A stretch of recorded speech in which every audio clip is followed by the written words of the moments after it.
খুলনার তেরখাদা উপজেলার কুশলা আদর্শ মাধ্যমিক বিদ্যালয়ে ক্লাস বন্ধ রেখে বিদ্যালয় মাঠে ষাঁড়ের লড়াই আয়োজন করা হয়েছে। মঙ্গলবার সকাল থেকে সন্ধ্যা পর্যন্ত চলে এই আয়োজন। এদিন বিদ্যালয়ের শিক্ষকেরা উপস্থিত থাকলেও কোনো শিক্ষার্থী ক্লাসে আসেননি। বিস্তারিত দেখুন রাসেল আহমেদের প্রতিবেদনে।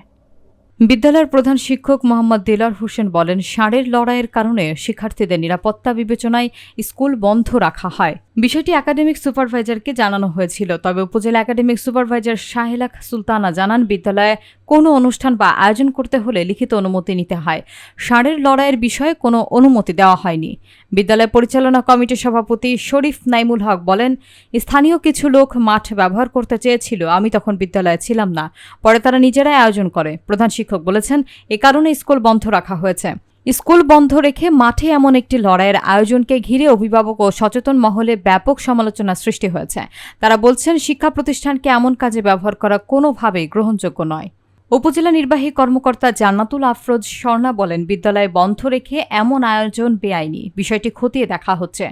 প্রয়োজনীয় আইনানুগ ব্যবস্থা নেওয়া হবে।